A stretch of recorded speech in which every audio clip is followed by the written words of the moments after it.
Gujarati channel को। तो चलिए शुरू करते हैं। तो दोस्तों, मैंने कई कई दिन पहले एक वीडियो बनाया था कि तालिबान कैसे राइज हुआ और किस तरह से वो पूरे अफ़गानिस्तान में अपना जलवा कायम रखता है। तो दोस्तों, इस दिन का टॉपिक ये है कि तालिबान के पास पैसे कहाँ से आते हैं, वो किस तरह से अपना हथियार, गोला बारूद सब लेकर कहाँ से लेते हैं, कहाँ से वहाँ पर पैसा आता है, कहाँ वहाँ पर फंडिंग कहाँ से होती है, किस तरह से वो अपने पैसा का इस्तेमाल करते हैं, और उन लोगों को कौन सा देश है कि वो हथियार वहाँ पर भेज रहा है। तो इस सब वीडियो में हम जानेंगे, तो अंत तक ज़रूर बने रहेगा। तो चलिए शुरू करते हैं। तो दोस्तों, आप जानते हैं कि पिछले 20 से 21 सालों से अमेरिका वहाँ पर फंसा हुआ है।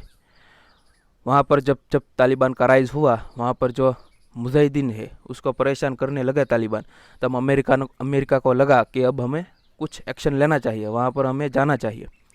तो उसी बीच में होता ऐसा है कि कई सारे सैनिकों वहाँ पर भेज देते हैं और वहाँ पर फंस जाते हैं, और सितंबर तक आने तक वो भीगी बिल्ली की तरह भाग जाने वाले हैं। अब भाग जाने वाले क्या, भाग ही गए हैं। कई सारे जो सैनिक है वो वहाँ से भाग गए हैं, चले गए, और भाग गए जाने में कई सारा डिफरेंस होता है, कई सारी मतभेदियाँ होती है। वहाँ पर भिन्न भिन्न प्रदेश के होते हुए अमेरिका के सैनिक वहाँ पर सर्वाइव नहीं कर पाते।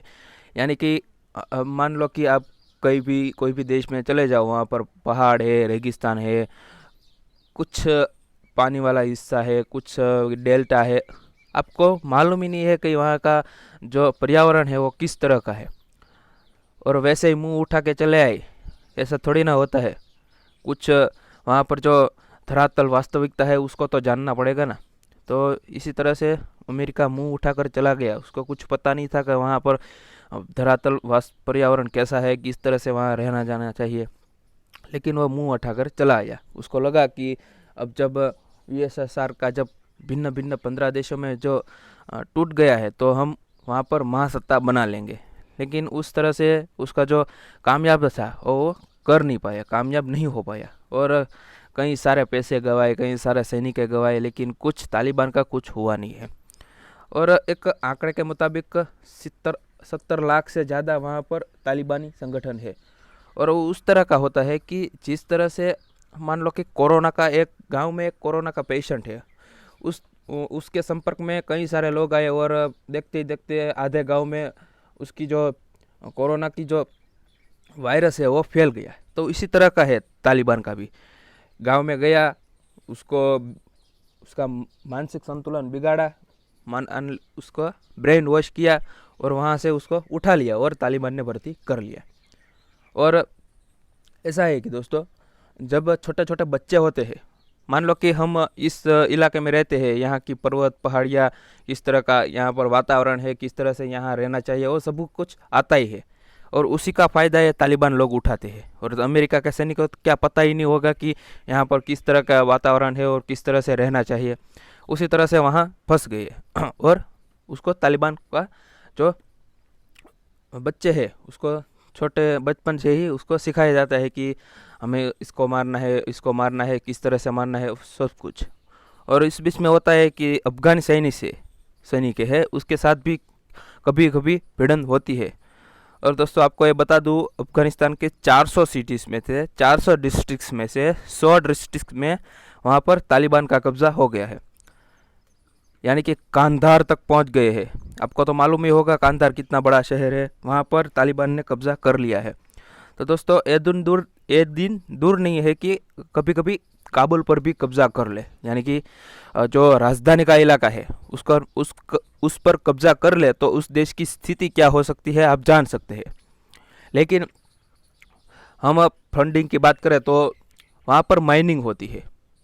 अब हम अफगानिस्तान का सैन्य का जो बजट है वो $1.5 बिलियन है। $1.5 बिलियन, यानी कि तालिबान का जो बजट है बेसिकली, तो उसको बताया जाए तो वो 1.7 से लेकर 1.7 तक उसका बजट आता है। यानी कि आप सोच सकते हैं कि जिस देश में सैनिक की जो बजट है कम होकर जो मुजाहिदीन है, जो तालिबान है, उसका बजट ज़्यादा है। आता कहाँ से है? तो आपको मालूम होगा कि वो अच्छे अच्छे शहरों को ढूंढते हैं। अच्छे अच्छे शहरों में कौन से होते हैं कि जहाँ पर माइनिंग की जा सके, वहाँ पर ऑयल निकाला जा सके, वहाँ पर से सोना चांदी जवेरात तो नहीं बोल सकते, लेकिन ऐसी कीमती धातुएं निकाली जा सकती है, उसको माइनिंग बोलते हैं, बरोबर। तो उस माइनिंग के चलते ऐसा नहीं है कि अफगानिस्तान खुद ट्रेड करता है, लेकिन तालिबान खुद ट्रेड करता है। तालिबान दूसरे देशों को नेचुरल गैसेस है या फिर पेट्रोलियम की जो पैदाश है वो बेचता है। सोना चांदी आपको मालूम होगा कि कई सारे धातुएं, कीमती धातुएं निकलती है और बेच बेच कर वो अपना पेट गुजारा करता है। और फंडिंग कहाँ से होती है? तो आपको तो मालूम है, हमारा परम मित्र यानी कि पाकिस्तान वहाँ को फंडिंग करता है। खुले तौर पे नहीं बोलता कि हम उसको फंडिंग करते हैं, लेकिन ऐसा तो नहीं है कि तालिबान अपने देश में खुद की फैक्ट्री बनाकर वहाँ पर हथियार बना रहे हैं। उसको क्या घंटा मालूम होगा हथियार किस तरह से बनता है, लेकिन वहाँ से कुछ तरह से तो फंडिंग ही होती ही है। और फिर क्या होता है कि जब सैन्य बजट निकलता है, उसी के साथ साथ वो कहीं पे रेड पार देते हैं या फिर कब्जा लेते हैं और सरकार को बोलते हैं कि हम इस गांव को या हम इस प्लेन को कब्जा कर लिया है, यानी कि इसका हाईजैक कर लिया है, गांव को हाईजैक कर लिया है। पूरे पूरे समूह और जो मुजाहिदीन है उसको कब्जे कर कर के वो सरकार के पास से पैसा मांग रहे हैं कि अगर आप इतना पैसे देंगे, अगर आप ये चीज़ें देंगे, अगर आप इस चीज़ों को हमारे पास ला देंगे, तो हम इस गांव को या फिर इस प्लेन को या फिर इस जिस व्यक्ति को हमने कैदी बनाया है या फिर उसका हाईजैक किया है, अपहरण किया है, उसको हम छोड़ देंगे। तो उस तरह से वहाँ पर हथियार आते हैं।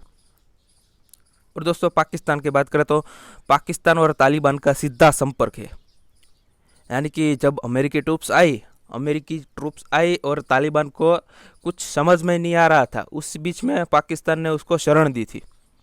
आपको तो मालूम है कि जब ओसामा बिन लादेन अफगानिस्तान का था और मिला कहाँ से, तो कि पाकिस्तान के अबोटाबाद में से।